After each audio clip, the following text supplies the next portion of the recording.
Sveiki, man sauc Daniels Valerts, esmu Sijā Baltais vadītājs un īpašnieks, bet mūs noteikti labāk varētu atpazīt ar mūsu rīzes galetēm, Kuškraukšiem. Mūs var atrast Ventspilī, gan arī dažās citās Latvijas pilsētās. Un pastāvam kopš 19. gada. Kādi notikumi vai apstākļi jūs motivēja izveidot šāda veida uzņēmējdarbību Ventspilī? Man būs jābūt godīgam.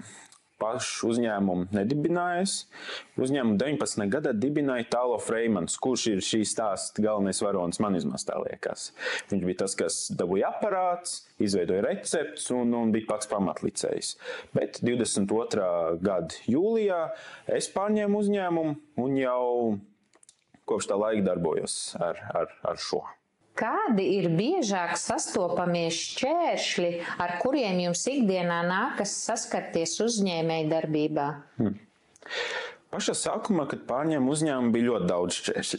Es teikšu godīgi, jo bija daudz, ko nezināju, bija daudz, ko vajadzēja iemācīties no jauna. Bet šobrīd, pēc visu šito laiku, noteikti ražošana būtu visgrūtākais. Jo mums viss produkcija, viss, kas tiek veidots, katra paciņa, ko jūs redzat veikalā, es ir pats ražojis ar savām 2 rokām, no paša krāmēšanas līdz svēršanai un likšana paciņās. Tāpēc bieži vien, kad ir liela pasūtījuma, es ir tas, kas pilnīgi visu saliek kopā.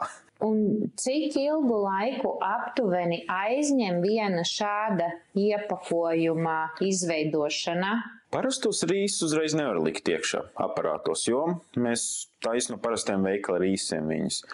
Un pats process ir tāds, ka vismaz vajag 8 stundas, lai viņi sagatavojās priekš aparātiem. 8 stundas nogaidi, rīsi gatavu, un tad, lai līdz pašai paciņai nonāk, kad viņi iznāk ārā, saliekam, nosveram, es teiktu apmēram minūti, ja ātri darbojās. Tad, teiksim tā, 8 stundas un 1 minūte apmēram. Kāpēc izvēlējāties tieši šo nozari savam biznesam? Sākotnēji mēs vispār bija uzņēmumu fani. Bieži vien ar vecākiem gājām uz veikalu viņus iepirkt, gājām uz veikalu dārzā, kas atrodas uz Inženieru ielas. Mēs tur viņus pirkt pa 5 paciņam, pa 3. Mājās viņus ēdam, kaut pesto vai ar sieriņu. Un tad pienāca laiks, kad mums atnāca piedāvājums. Sveiki, vēlaties pārņemt šo, ražojam, kāpēc ne? Un tad izlēma, mums produkts patīk, garšīgs, kāpēc ne? Kā arī mūsu ģimene ir arī ļoti sportiski, ņemamies ar pasākumu veidošanu, skriešanu, kā arī maratonu organizēšanu. Un šitas tagad kopā mūsu to visu brendi iet gandrīz kopā. Veselīgs dzīvesveids ar veselīgu uzturu. Kāpēc ne? Ko jūs ieteiktu tiem, kas apsver iespēju uzsākt vai attīstīt savu biznesu Ventspilī? Es teikšu tā, vajag to darīt, vajag mēģināt, vajag uzdrošināties, un es tikai par, kad Ventspili veras vairāk uzņēmumu, un cilvēki tik cenšas. Bet viens ieteikums, ko es noteikti visiem pateikt, ir izpētāt tirgu, uzzināt, kas ir vispār tagad nepieciešams, un arī, ja jūs veidojat kādu produktu, tad kas ir tas, kas jūs atšķir no pārējiem? Manā gadījumā mums ir ļoti plāns rīzes galetes, viņas ir kraukšķīgas, viņas ir patīkams, var kā uzskodu vai kā maisa aizvietotāji, un tāda veida mēs atšķiras no parastajiem rīzes galetēm. Kas jūsu uzņēmējdarbībā jums sagādā lielāko prieku? Ļoti labs jautājums. Vislielāko prieku noteikti sagādā, kad aiziet uz veikalu, kā piemēram Citro un Ventspils produktu plauktā var redzēt visus manējos produktus, izkārtot šādi.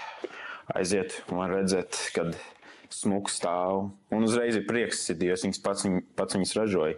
Bet vislielākais notikums, vismaz, kas man sagādāja visvairāk prieku, bija, kad man bija iespēja Ventspils 4. vidusskolas bufetē būt. Pats tur nomācījos 12 gadus, un tas bija gandrīz tā kā gods savā vecajā skolā ielikt savus produktus un redzēt, kā bērni iet, un viņus ēd pusdienu laikā vai starpbrīžos. Un, jā, tas bija sirdī patīkams tāds notikums un pasākums. Prieks, ka padalījies ar šo stāstu. Es vēlētos palūgt tevi iepazīstināt ar šiem te piedāvātajiem Kuškraukšķa veidiem. Šodien mums uz vietas ir 5, bet kopā ražojam 7 garšus. Mums ir klasiskais sēklu maisījums, kaņep, paprika, kvinoja, ķimens, latviskais tāds. Un mums vēl ir kurkums, veselīgs, bet daudziem nevisai. Un arī ķiploks, kas iet pie aliņa kopā vai ar dažādām citām uzkodām.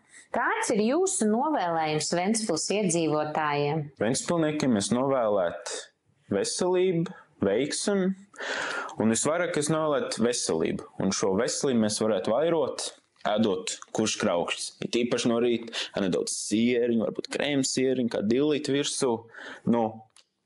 Ideāli.